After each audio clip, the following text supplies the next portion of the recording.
Hello, everyone. My name is Dr. Rajador III. Thank you all for spending your time listening to my lecture. This presentation is on the understanding of renal transplant. We will explore the intricacies of kidney transplantation, its processes, and implications. Today, we'll discuss pre-transplant workup, coordination, surgery, immunosuppression, and managing complications. We'll also explore the complexities and advancements in this critical medical field.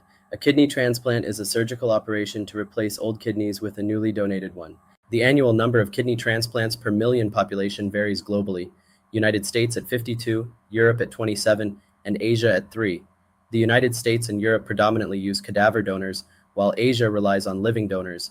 Over the last 10 to 15 years, kidney and liver transplant rates have increased, but heart transplants remain static. This slide presents data on one-year unadjusted graft survival rates for kidney transplants from living and deceased donors in Malaysia. It includes the number of transplants and waitlist statistics from July 2021 to April 2026. The data highlights the activity across different centers and regions in Malaysia.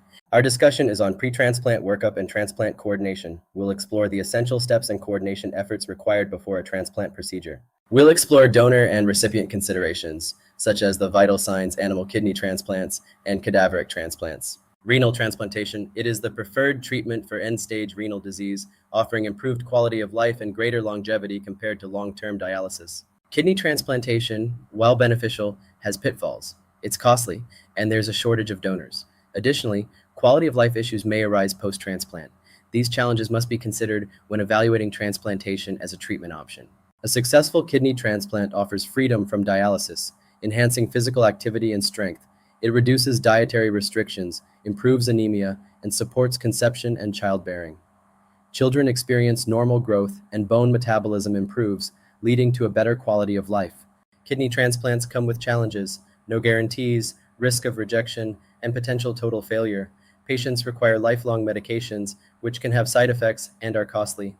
Frequent and chronic follow-ups are necessary, and there's a risk of worsening existing medical conditions. Over 90,000 individuals are on transplant lists. Key inhibiting factors include insufficient supportive care, limited understanding of the transplant process, religious beliefs, and rising healthcare costs, which strain patients' financial resources. Discussion on the history. Today we'll explore the significant milestones and developments that have shaped this subject. In kidney transplants, native kidneys are typically left in place unless the primary disease poses long-term issues. The transplanted kidney is positioned low in the abdomen for optimal function. Transplants can be from deceased or living donors. Deceased donors include standard criteria, expanded criteria, and donation after cardiac death. Living donors can be related, unrelated, altruistic, or part of a paired exchange. Each type has specific criteria and implications for transplantation. A brain-dead donor is declared based on specific criteria and remains on life support during organ recovery. Donation after cardiac death donors have severe brain injuries and are removed from life support before organ recovery. Expanded criteria donors are brain-dead individuals over 60 or over 50 with health issues. Living donors can be related or unrelated.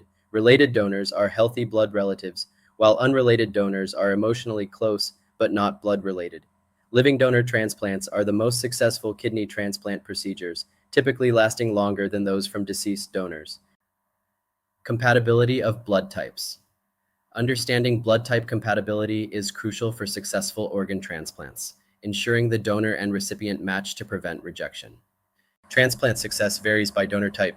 Deceased donor graft survival at 1 year is 90.4%, with patient survival at 95%. In contrast, living donor graft survival is higher at 95.6%, and patient survival reaches 98.2%. These statistics highlight the impact of donor type on transplant outcomes. This is the discussion on the road to renal transplant. We'll explore the evaluation process for both donors and recipients, a crucial step in ensuring successful outcomes. Decision-making in transplantation involves stages: pre-contemplation, where individuals are not ready; contemplation, considering the option; preparation, planning to pursue it; action, contacting the transplant center; and maintenance, being listed or finding a living donor. Welcome to our discussion on kidney transplant eligibility. Today we'll explore who can be evaluated for a kidney transplant. Active malignancy or metastatic cancer can be a contraindication due to immunosuppression risks. Cirrhosis, severe myocardial dysfunction, or peripheral vascular disease are also concerns unless reversible.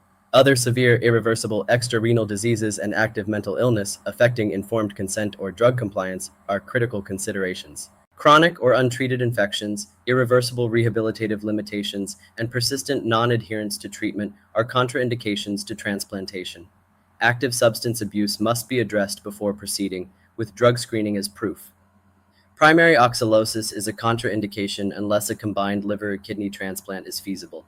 Before transplantation, certain conditions must be treated. These include active infections, peptic ulcer disease, diverticulitis, malignancies, cardiovascular disease, cerebrovascular and peripheral vascular diseases, and substance abuse. Addressing these ensures better outcomes post-transplant.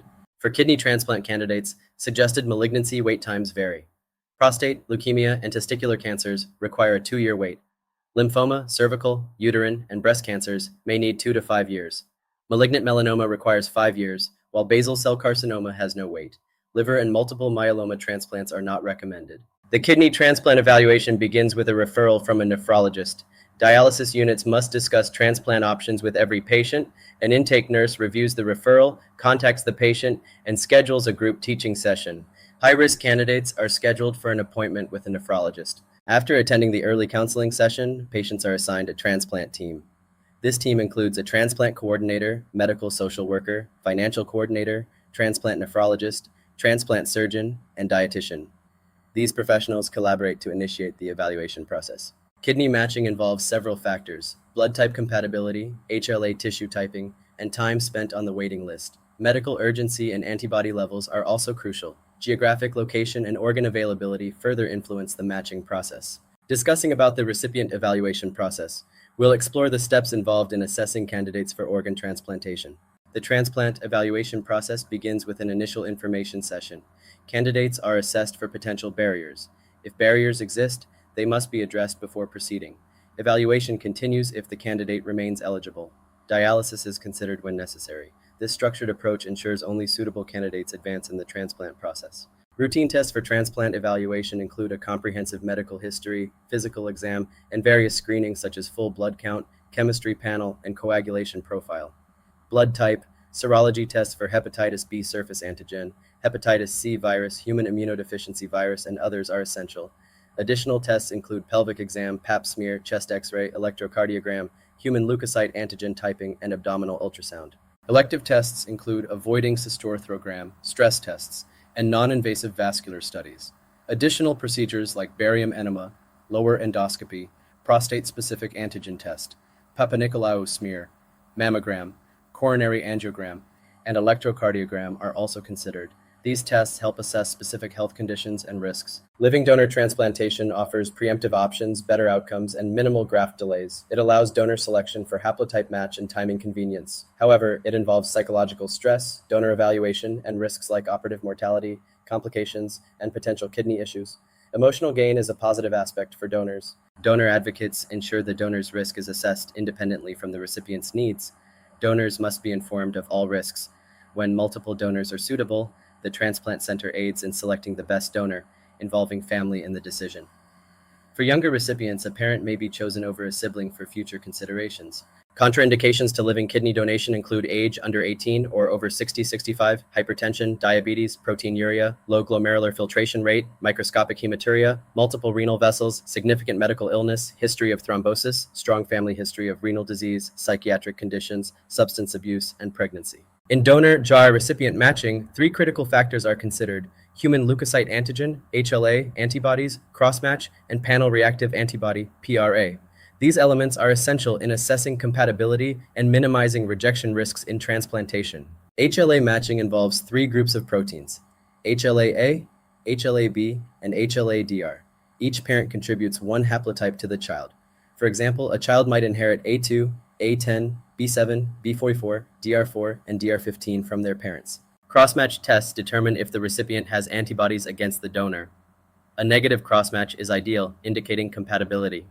A positive cross-match suggests a higher rejection risk. Antibodies can develop over time, necessitating repeat cross-match testing just before transplantation to ensure accuracy. Cardiac evaluation involves several key procedures: electrocardiogram, echocardiogram, and stress tests like exercise treadmill or stress echo.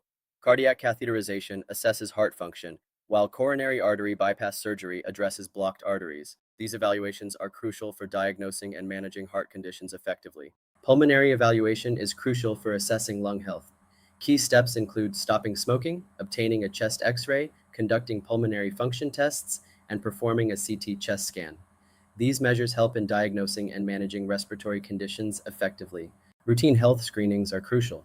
Female recipients should have PAP smears and mammograms if over 40. Male recipients need prostate exams and prostate-specific antigen tests if over 50. Both genders should undergo colonoscopy if over 50 and maintain regular dental checkups. Let us shift our discussions on pediatric transplant. Let us explore the intricacies and advancements in this critical field. In March 1977, the first pediatric renal transplant was performed at the Royal Hospital for Sick Children in Glasgow. This milestone marked a significant advancement in pediatric healthcare, offering new hope for children with renal failure. Panel reactive antibody (PRA) measures the percentage of HLA antibodies in a pediatric serum. It's determined by testing against a panel of cells from 60 individuals with different HLA proteins. Changes in HLA antibodies can occur due to blood transfusions, prior transplants, or pregnancy. A higher PRA percentage complicates donor matching. Kidney transplant is a renal replacement therapy. Cadaver kidneys last 10-12 years, while living-related donor kidneys last 12-14 years, making them the first choice for children. Transplants are planned for better donor matches, and typically, 2 to 3 kidneys are needed in a lifetime. The pediatric vital signs are not the same with the adults. Blood pressure is lower, heart and respiration rate are faster. Pain has limited threshold. We must monitor vital signs carefully. These are the references for your further reading. This ends the discussion of renal transplantation.